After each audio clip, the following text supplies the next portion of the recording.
unearthing the mysteries of Egypt's buried pyramid. Imagine this for a moment, a vast sandy desert stretching to the horizon, and suddenly you find yourself staring at a baffling enigma, a colossal, unknown structure, half revealed and half buried beneath the sand. What's its story? Who built it? Why did it vanish like this? And could it truly hold the lost secrets of the pharaohs from thousands of years ago? Frankly, the pyramids aren't just stacked stones. They're stories, puzzles, and perhaps a treasure trove of knowledge we haven't yet uncovered. Have you ever heard of the buried pyramid? Or perhaps seen photos of it and felt like there was a strange tale behind it? What's the deal with the mysterious pharaoh who built this monumental structure but had a short reign? And what about that empty sarcophagus archaeologists found inside the pyramid? A trap, a curse, or a secret bigger than all of that? So many questions swirl in our minds, and each one opens door after door to a world full of secrets and excitement. The pyramids, a testament to ancient Egyptian grandeur. When we talk about the Egyptian pyramids, we're not just discussing buildings. We're talking about a living testament to the greatness of a civilization that thrived for thousands of years. Imagine that these pyramids represented the pinnacle of engineering and religion in ancient Egypt. They weren't merely tombs, they were complete funerary cities, designed with one singular purpose: to immortalize the king and connect him with the gods. This is a crucial point we need to dwell on to truly understand the mindset of the ancient Egyptians. A turning point in funerary architecture, the Third Dynasty. So, what exactly happened in the Third Dynasty? This period marked a tremendous turning point in tomb architecture. Visualize them building mud brick mastabas, and then suddenly, in a moment of sheer innovation, the stepped stone pyramids emerged. The credit for this transformation goes to one of history's greatest engineers, the legendary master Imhotep. Imhotep didn't just change the materials, he transformed the entire way of thinking, making a qualitative leap in organization and the capability of the Egyptian state. The buried pyramid, a riddle in the heart of Saqqara. And now let's turn our attention to the star of our discussion, Sekhemkhet's pyramid, known as the buried pyramid. Where exactly is it located? In the Saqqara necropolis, a place brimming with royal tombs and buried secrets. Imagine that it's just steps away from Djoser's pyramid, which we all know. And this proximity isn't a coincidence. It shows you how continuous royal planning was and that they were following the same evolving architectural approach. So, why was it named the buried pyramid? The answer is simple and at the same time a bit eerie. It was completely buried under sand for thousands of years, to the extent that nobody knew anything about it until it was discovered in the mid-20th century.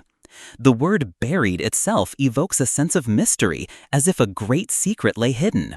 What's the significance of this pyramid then? It's a crucial link in the evolution of pyramid building. And even stranger, it was planned to be larger than Djoser's pyramid if it had been completed. Imagine the royal ambition in tomb architecture at that time. Sekhemkhet, the mysterious pharaoh who vanished swiftly. Who was Sekhemkhet, you ask? He was the second king of the Third Dynasty, ruling approximately from 2648 to 2640 BCE.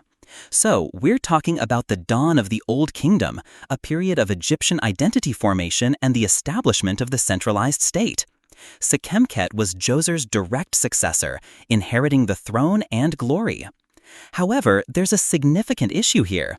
Sekhemkhet's reign was very short, only about 6 or 7 years, according to the Turin King List and Manetho's accounts.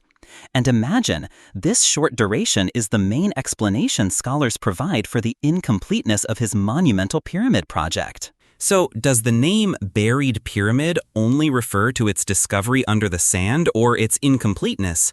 No, it carries a much deeper meaning, my friend. Imagine that this pyramid was planned to be larger than Djoser's pyramid, but this dream suddenly died with the king's demise. This isn't just a description of the pyramid's condition, it's a story of colossal architectural ambition cut short in its prime. The name makes you feel that potential was lost and enormous efforts were left unfinished. This makes you wonder, were the pharaohs at the beginning of the Old Kingdom merely tomb builders, or were they in an architectural race to achieve the utmost limits of accomplishment? The sudden halt in construction due to the king's death confirms the direct relationship between the pharaoh's lifespan and the massive projects he sponsored. This also reveals a critical weakness in the centralized state system, which was entirely dependent on the pharaoh. The death of the ruler could halt multi-billion-dollar projects. Sekhemkhet, the enigmatic builder and the secrets of his short reign. Did you know that King Sekhemkhet had several names throughout history? His Horus name was Sekhemkhet, meaning powerful in body, and his personal name was Djoserteti or Djoserteti. Even the ancient Egyptian historian Manetho mentioned him as Tyres in his lists. This shows you that we're talking about an important figure at the beginning of the Third Dynasty, which was a period of radical transformation in ancient Egyptian history, from a rudimentary era to the era of magnificent pyramid building. As we mentioned, the Turin king list and Manetho's accounts point to a very short reign for Sekhemkhet, around 6 or 7 years. And this duration is the main reason for the incompleteness of his gigantic pyramid. There's a curious theory proposed by Nabil Suailem that he ruled for 19 years, but most Egyptologists completely reject this theory because it contradicts the clear unfinished state of the pyramid. If he had ruled for 19 years, he would have built a pyramid that reached the sky. Sekhemkhet, Djoser's successor or his brother? Sekhemkhet was Djoser's direct successor, the man who built the first stepped pyramid in history. But was he his brother or his eldest son? There are speculations that he might have been his brother or son, which would make him the son of Sekhemkhet, the last king of the Second Dynasty, and his mother Imhotep. These familial ties emphasize how cohesive the royal lineage was during this period of Egyptian history. But wait, there's a new archaeological theory that says something completely different. It suggests that Sekhemkhet's pyramid might have begun construction during the reign of a king before him named Djoserti-Ankh-Nepti, who is believed to be Sennacht, who ruled before Sekhemkhet or at the same time. In this case, Sekhemkhet would have inherited the project and died early and couldn't finish. This theory adds another layer of complexity to our understanding of the sequence of royal construction and the distribution of massive projects across different reigns. What's going on, folks? The mystery only gets deeper and deeper. Inscriptions and seals, evidence of Sekhemkhet's existence.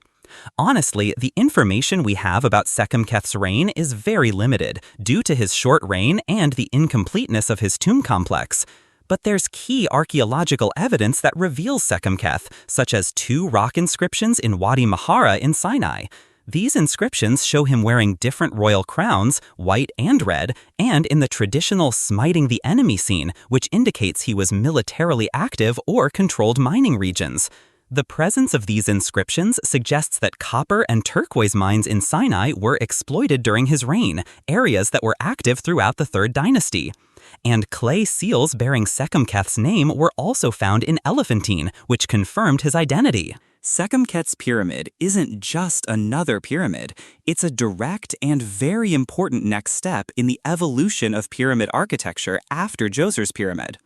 Imagine that it was planned to be a stepped pyramid from the beginning, unlike Djoser's pyramid, which started as a mastaba and was later transformed. And its goal was to surpass Djoser's pyramid in size. Its base was a square of 120 meters, and it was planned to reach a height of 70 meters in 7 steps. That's massive ambition. And more importantly, the construction techniques used in Sekhemkhet's pyramid were a significant improvement.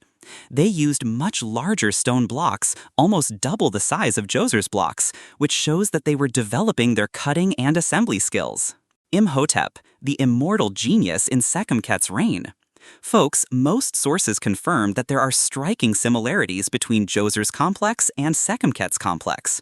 But more importantly, the name of Imhotep, the legendary master, was found inscribed on a wall of Sekhemkhet's complex. This strongly suggests that Imhotep lived after Djoser and continued his work with Sekhemkhet. Imhotep's continuation means a direct transfer of knowledge and architectural innovation. And the better skill in cutting and assembling the larger blocks in Sekhemkhet's pyramid, despite its incompleteness, indicates a continuous improvement in techniques under the supervision of the same brilliant architect. This shows you how rapidly the development of monumental stone architecture progressed in a short period, thanks to Imhotep's genius and continuous influence. This also highlights the importance of prominent individuals in shaping the course of massive architectural projects in ancient Egypt. We always hear that Sekhemkhet's short reign, 6 to 7 years, is the main reason for the pyramid's incompleteness. And the Turin King list confirms this duration. Even the theory of a longer reign, 19 years, is rejected because it contradicts the unfinished state of the pyramid. This isn't just a fact about the construction, it's a profound indication of the nature of pharaonic authority and the succession of power at the beginning of the Old Kingdom. The direct correlation between the brevity of a pharaoh's reign and an unfinished archaeological project reveals how fragile state projects were. The sudden death of the king could plunge the state into a critical period, halting massive projects and diverting resources or attention to securing the throne. This shows that the ruler's longevity was a crucial factor in the success and completion of these enormous projects, reflecting a highly centralized and fully king-dependent system of governance. The discovery of the buried pyramid, a triumphant moment. Now for the moment of truth. Who discovered this buried pyramid? It was the great Egyptian Egyptologist Zakaria Goneim in 1951. What caught Goneim's attention? There was a strange rectangular shape in the desert while he was excavating near the Inas complex. Work began in 1951 to 1952, culminating on May 31, 1954, when they breached the sealed wall of the burial chamber. What a moment of triumph! Afterward, in 1963, the French archaeologist Jean-Philippe Lauer continued the work and discovered the South Tomb, a very important addition to understanding this funerary complex. So, why did the pyramid earn its name, the Buried Pyramid? Simply because it was entirely unknown and buried under the sands when it was discovered, and also because it was unfinished. The pyramid didn't rise much above the ground, reaching its current height of about 2.43 meters, 8 feet. Its appearance was more like a large mastaba than a complete pyramid. Architectural design and subterranean network. The architectural design of this funerary complex was incredibly ambitious. It was planned to be a stepped pyramid from the beginning, with a massive square base, either 115 meters or 120 meters, 377 to 394 feet. This indicates their ambition to surpass Djoser's pyramid. If completed, it would have consisted of 6 or 7 steps and reached a height of 70 meters, 230 feet, taller than Djoser's pyramid. And this complex is oriented on a north-south axis, but with a slight deviation of about 11 degrees from perfect accuracy. The pyramid is built of limestone blocks, and it features a very distinctive construction technique. The blocks are inclined inwards at an angle of 15 degrees, and the inclined courses of stones are laid at right angles to the slope. This shows how advanced they were. And they used larger stone blocks in Sekhemkhet compared to Djoser, which is evidence of the evolution in engineering skills. This construction process required leveling uneven rock terrain, which led them to build massive terraces, some reaching 10 meters, 33 feet in height, to provide a level foundation. The entrance and the secret subterranean network. The entrance to the subterranean structure is located on the north side of the pyramid and begins with a narrow passage descending 61 meters, 200 feet. This passage leads to a complex network of corridors and galleries, including 136 unfinished galleries, forming a U-shape around the pyramid. Additionally, there are 2 more storage chambers directly before the burial chamber. The burial chamber itself was incomplete, measuring 8.8 by 5.1 meters, 29 by 17 feet, with a height of 4.5 meters, 15 feet. Imagine this complexity. The South Tomb, the mystery of the buried child. The South Tomb, discovered by Jean-Philippe Lauer in 1963, is located beneath a mastaba-like structure, closer to the main pyramid than Djoser's South Tomb. Inside, a wooden coffin was found containing the remains of an unidentified child, approximately 2 years old, along with gold jewelry and 3rd Dynasty stone vessels. However, Egyptologists say that the child's remains cannot possibly be those of King Sekhemkhet himself, as he is always depicted as an adult in known inscriptions. Evidence suggests that this tomb was plundered in ancient times. Who was this child? A new mystery. The White Wall, Imhotep's signature once again. This complex was surrounded by a massive enclosure wall, its inner wall known as the White Wall, made of limestone and featuring red lines and graffiti inscriptions. The wall was planned to reach a height of 10 meters, 33 feet, and with a palace facade design featuring niches and protrusions, very similar to the wall of Djoser's complex. And more importantly, the name of Imhotep, Djoser's architect, was found on the north wall of the complex, strongly indicating that he also played a role in the design of this complex. Imhotep was indeed a genius of his time. The buried treasure and the empty sarcophagus, the greatest surprise. And this is the most significant discovery in the entire pyramid, one that will keep you awake at night pondering. The alabaster sarcophagus found in the main burial chamber. This sarcophagus is carved from a single piece of luxurious alabaster, and its lid was vertical, sliding into place and sealed with mortar. The shocking surprise came when the sarcophagus was opened in 1954, was found completely empty. Even though it was sealed with mortar and covered with what they thought was a funerary wreath, later found to be bark and decayed wood. Imagine the disappointment. But in stark contrast to the empty sarcophagus, an invaluable treasure was found. 21 gold bracelets and a gold shell-shaped bowl in a small chamber outside the main burial chamber. Clay seals bearing Sekhemkhet's name were also found, confirming his ownership of the site. And hundreds of pieces of jewelry and stone vessels, some bearing the king's Horus name, were found on the passage floor, as well as an ivory plaque with the phrase Nebti Dozerti Ankh, which could be Sekhemkhet's Nepti name. The mystery of the empty sarcophagus, was it a trap? This sarcophagus was sealed with mortar but empty. At the same time, the gold treasure and all the artifacts were found intact in an adjacent room. This creates a significant archaeological paradox. If tomb robbers had reached the burial chamber, they would have taken this gold treasure. The fact that the sarcophagus was sealed and empty and the gold was intact strongly suggests that this sarcophagus was never used for burial, or that the body was removed before final sealing, or that it was an illusory tomb from the start. This severely undermines the common assumption that tomb robbery is the sole explanation for empty sarcophagi in ancient Egypt. This makes scholars consider other religious or practical reasons for the absence of the royal body, such as it being a symbolic tomb, a cenotaph, or a deliberate trap. Folks, this secret needs many, many episodes. The Buried Pyramid and Djoser's Pyramid, an exciting comparison revealing secrets of ancient Egyptian architecture. To fully understand the story, we need to make a quick comparison between two very important pyramids in ancient Egyptian history, Sekhemkhet's buried pyramid and Djoser's pyramid, which we all know. Both date back to the same period, the 3rd Dynasty, and are located in the same place, Saqqara. And strangely, the architect believed to have overseen the construction of Sekhemkhet's pyramid is the same genius, Imhotep, the architect of Djoser's pyramid. However, there are fundamental differences that show us how rapid the development of construction was. Djoser's pyramid is considered complete, reaching a height of 62 meters, 204 feet, with a base measuring 109 by 121 meters, 358 by 397 feet, and was built with smaller stone blocks because it was the first use of stone in monumental buildings.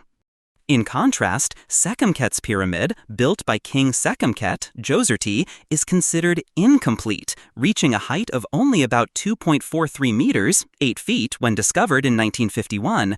But the ambition here was much greater. It was planned to be a stepped pyramid of 7 steps, reaching a height of 70 meters, 230 feet, with a much larger base ranging from 115 to 120 meters, 377 by 394 feet square. And even stranger, they used larger stone blocks, almost double the size of the blocks used in Djoser's pyramid, which shows the enormous development in construction techniques in a short period of time. But there are very important similarities. Both have a south tomb. The south tomb of Sekhemkhet's pyramid contained the remains of a child, while Djoser's south tomb is present and well known. But the biggest mystery in Sekhemkhet's pyramid is the main sarcophagus, made of alabaster, which was found sealed and empty. Unlike Djoser's pyramid, it's not clearly stated that its sarcophagus was empty in the same way. This is a very puzzling mystery that prompts us to ask, what's the secret behind this empty sarcophagus? And was it just a trap? Leading theories explaining the mysteries. Let's delve into the theories held by most scholars to explain these enigmas. Reason for the pyramid's incompleteness. Almost everyone agrees that the main reason Sekhemkhet's pyramid was not completed is the short duration of the king's reign. The Turin King list and Manetho's accounts state that Sekhemkhet ruled for only 6 or 7 years. Work stopped at very early stages of the project, to the extent that the pyramid barely rose a few meters above ground, and the above-ground portions were just beginning. In contrast, the subterranean sections were almost complete, such as the passages and burial chamber, indicating that work began from the bottom up, which was a common pattern in pyramid construction. But there are very important similarities. Both have a south tomb. The south tomb of Sekhemkhet's pyramid contained the remains of a child, while Djoser's south tomb is present and well known. But the biggest mystery in Sekhemkhet's pyramid is the main sarcophagus, made of alabaster, which was found sealed and empty. Unlike Djoser's pyramid, it's not clearly stated that its sarcophagus was empty in the same way. This is a very puzzling mystery that prompts us to ask, what's the secret behind this empty sarcophagus? And was it just a trap? Leading theories explaining the mysteries. Let's delve into the theories held by most scholars to explain these enigmas. Reason for the pyramid's incompleteness. Almost everyone agrees that the main reason Sekhemkhet's pyramid was not completed is the short duration of the king's reign. The Turin King list and Manetho's accounts state that Sekhemkhet ruled for only 6 or 7 years. Work stopped at very early stages of the project, to the extent that the pyramid barely rose a few meters above ground, and the above-ground portions were just beginning. In contrast, the subterranean sections were almost complete, such as the passages and burial chamber, indicating that work began from the bottom up, which was a common pattern in pyramid construction. The mystery of the empty alabaster sarcophagus. The sarcophagus, carved from a single piece of polished alabaster, features a unique side opening sealed by a sliding door. When it was discovered, this door was still sealed with mortar. The big surprise came when it was opened in 1954. It was found completely empty, even though it was sealed with mortar and covered with what they thought was a funerary wreath. Many Egyptologists believe that this burial chamber, with its empty sarcophagus, was not originally intended for Sekhemkhet's actual burial.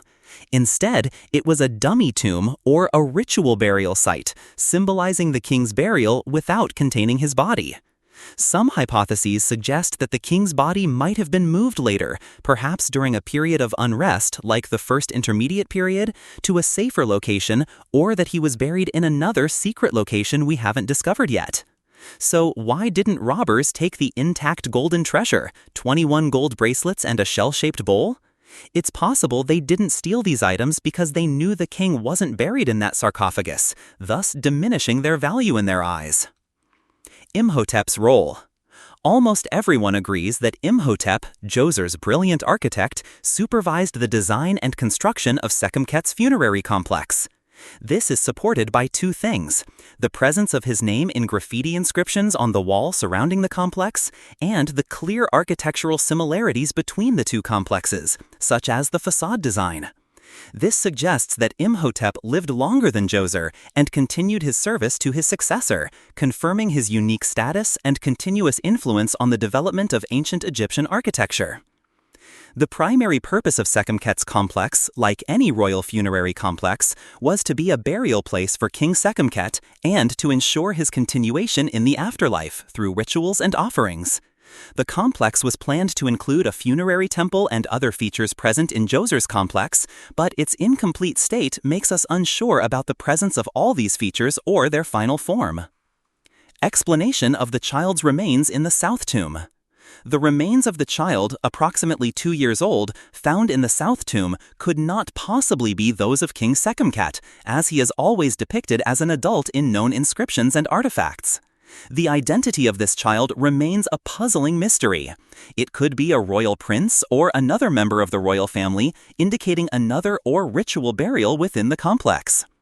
The empty sarcophagus, despite being sealed, and the presence of the intact golden treasure point to a much more complex scenario than mere tomb robbery.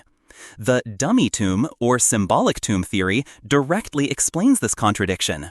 Furthermore, the presence of 136 unfinished subterranean galleries suggests a deliberate attempt to create extreme complexity. This indicates a shift in royal burial strategies even at the beginning of the Old Kingdom. Pharaohs were increasingly concerned with tomb security and preserving their eternal resting place. The complex U-shaped subterranean galleries and the unique sliding lid of the sarcophagus were all early attempts to deter robbers, even if the main burial was elsewhere. This shows that they were thinking proactively to protect the king's life after death, not just simple burial mounds, but complex, multi-layered defensive structures, which formed the basis for the more complex pyramid designs that followed, intended to confuse tomb robbers. Alternative theories, myths, and legends. All right, we've covered the official theories. Now let's explore the more speculative ones, as well as the myths and superstitions that make the subject even more exciting. Alternative theories regarding incompleteness. Nabil Swalem, the Egyptologist, suggested that Sekhemkhet might be King Toser-Tassis mentioned in Manetho's lists, who reigned for 19 years. However, as we said, this theory is rejected by most scholars because it contradicts the unfinished state of Sekhemkhet's pyramid. Such a long reign would have allowed the project to be completed and even surpassed. A more recent theory, based on G.B. Patznick's studies of elephantine seals, suggests that Sekhemkhet's pyramid might have begun construction during the reign of a king before him, perhaps Sennacht. In this case, Sekhemkhet would have inherited the project and tried to complete it, but died early and couldn't finish. This theory offers a potential explanation for the construction sequence and the impact of successive reigns on massive royal projects. There's a very exciting theory that the empty sarcophagus was a decoy tomb designed to confuse tomb robbers. This suggests that the unfinished pyramid and the empty sarcophagus were an elaborate diversion to make robbers believe they had found the main tomb, while the actual burial was in a completely different secret location. But honestly, this theory isn't archaeologically sound. Tomb robbers in ancient Egypt were often the same people who built the tombs or had inside information, meaning they knew the actual burial sites and treasures. Zachariah Gonaim himself, after discovering the empty sarcophagus, believed that the chamber he found was a dummy tomb or a ritual burial, which aligns with some ancient Egyptian funerary practices. The empty sarcophagus, Sekhemkhet's puzzling mystery and the theories behind it. The mystery of the empty alabaster sarcophagus in Sekhemkhet's pyramid is one of the most perplexing things that has baffled scholars and discoverers. Imagine this, a massive sarcophagus made of luxurious alabaster, which was sealed with strong mortar, yet when it was opened, it was found completely empty. What exactly happened? There are several theories attempting to explain this enigma, some officially proposed by scholars, and others that raise questions and open doors to imagination. 1. The dummy tomb or symbolic tomb cenotaph theory. This theory is considered one of the official or semi-official explanations. It suggests that this sarcophagus and burial chamber were not intended for King Sekhemkhet's actual burial. Instead, it was merely a symbolic or ritual tomb, a place indicating the king's burial, but without his body. What evidence supports this theory? The sarcophagus was sealed with mortar while empty, and the valuable golden treasures were found intact in another room next to the main burial chamber. So what's the problem with this theory? It doesn't explain where the king's real burial place is to this day. 2. The later body transfer theory. This official theory suggests that the king might have indeed been buried in this sarcophagus initially, but his body was later moved to another location, perhaps during a period of ancient Egyptian unrest. What evidence supports it? The sarcophagus was well sealed when discovered, which might indicate an original burial. But where's the problem here? There's no direct archaeological evidence of this transfer process, nor do we know the location of the new burial. 3. The decoy tomb theory to confuse robbers. This theory raises more questions and is considered unofficial. It suggests that the unfinished pyramid and the empty sarcophagus were merely a diversion or a clever trap to confuse tomb robbers. In other words, they were trying to make robbers believe they had found the main tomb, while the king's actual burial was in another secret location that no one knew about. What supports it? The sarcophagus was sealed and empty, while the treasures were intact. However, there's significant objection here. Ancient Egyptian tomb robbers were often experienced individuals who knew tomb designs well, meaning it would have been difficult to trick them with such a trap. Furthermore, there's no tangible evidence of this intent in the construction. 4. The never buried at all theory. This theory is also among the official and semi-official explanations. It suggests that King Sekhemkhet was not buried in this sarcophagus at all, perhaps due to his early death, which prevented the entire project from being completed, or perhaps plans were changed. What supports it? The incomplete state of the entire pyramid and the king's short reign. But the problem here is that it doesn't explain why this empty sarcophagus was closed and sealed with such precision if there was no body inside. Each of these theories attempts to solve the riddle of the empty sarcophagus, but the mystery persists, making Sekhemkhet's pyramid one of the most exciting enigmas in ancient Egyptian history. What do you think is the most plausible explanation? And could any other secrets emerge in the future that change everything we know? Myths and superstitions. Is the buried pyramid cursed? Honestly, Sekhemkhet's pyramid doesn't have many direct myths or popular tales associated with it or the king who built it. However, Egyptian pyramids in general have been a very rich source of myths and superstitions throughout the ages. The Curse of the Pharaohs. This is a famous legend stating that anyone who disturbs the pharaoh's bodies or opens their tombs will incur a curse. This legend gained immense popularity after the discovery of Tutankhamun's tomb in 1922 and the deaths that occurred among some of those present at the discovery. There's no direct evidence linking this curse specifically to Sekhemkhet's pyramid, although Zakaria Gonem, the pyramid's discoverer, was accused of theft and later committed suicide, which could add to the popular narrative of pyramid curses. However, archaeologists sometimes explain the early deaths of discoverers by the presence of harmful bacteria or contaminants inside tombs that were sealed for thousands of years, not by supernatural forces. Alternative construction theories. There are some strange theories that propose unconventional methods for building the pyramids. For example, the geopolymer concrete theory, proposed by Joseph Davidovits, claims that the pyramid blocks were not carved from quarries, but were rather limestone concrete poured directly on site using wooden molds. This theory aims to explain the incredible precision of construction without needing to transport giant blocks. However, this theory lacks strong archaeological evidence.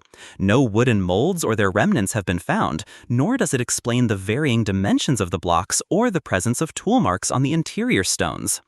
Other theories suggest the use of advanced or mysterious techniques, such as acoustic levitation or vibrations, to move the massive stone blocks. However, these explanations lack any reliable archaeological or scientific support and fall under the category of conspiracy theories or science fiction. In contrast, ancient Greek historians like Herodotus and Diodorus Siculus recounted stories about pyramid construction, some with exaggerated numbers of workers, 100,000 workers, or incorrect explanations of the construction process. Today, it's believed that the pyramids were built by skilled Egyptian workers and part-time work gangs, not necessarily by massive numbers of slaves, and that construction techniques involved ramps and simple levers. Secret cities and hidden knowledge beneath the pyramids. Some conspiracy theories claim the existence of underground cities or a lost hall of records containing secret ancient Egyptian knowledge beneath the Great Pyramids. Experts say these claims are misinterpretations of radar data or baseless conjectures. Ancient Egyptian burial and afterlife superstitions. Ancient Egyptian beliefs involved a strong faith in the afterlife and the importance of burying personal possessions with the deceased to continue their life in the afterlife. There was also a custom of mummifying animals as part of religious and funerary practices. Furthermore, there was an ancient belief that pharaohs were not necessarily buried in their pyramids, but in secret locations for fear of popular retribution. And the myth of burying servants with pharaohs to serve them in the afterlife, a practice that existed in very early periods but was not widespread during the Pyramid era. Honestly, the lack of specific myths surrounding Sekhemkhet, despite the intriguing mystery of his empty sarcophagus and unfinished pyramid, shows how popular tales are always attracted to the most famous or completed monuments, like the Great Pyramids of Giza, or dramatic events, like the discovery of Tutankhamun's tomb. This suggests that the buried pyramid, being incomplete and less publicly known, couldn't capture the popular imagination in the same way, and thus many unique myths didn't develop around it. This also confirms the importance of clearly distinguishing between established facts and speculative tales in any report. Sekhemkhet's Pyramid, an incomplete treasure of knowledge. In conclusion, Sekhemkhet's pyramid isn't just a structure. It's an ambitious architectural project crucial for understanding the evolution of pyramid building in ancient Egypt. It represents a transitional phase and a direct development of Djoser's pyramid. Its incompleteness is almost certainly due to the short duration of King Sekhemkhet's reign, which illustrates the direct relationship between a king's lifespan and the success of these massive architectural projects. The mystery of the empty alabaster sarcophagus is its most prominent and controversial feature, with many scholars interpreting it as a dummy tomb or suggesting that the body was never buried there, indicating complexities in royal funerary practices. The presence of Imhotep's name in this complex reinforces the belief that he was likely the architect for this project as well, confirming the continuity of architectural innovation in the Third Dynasty.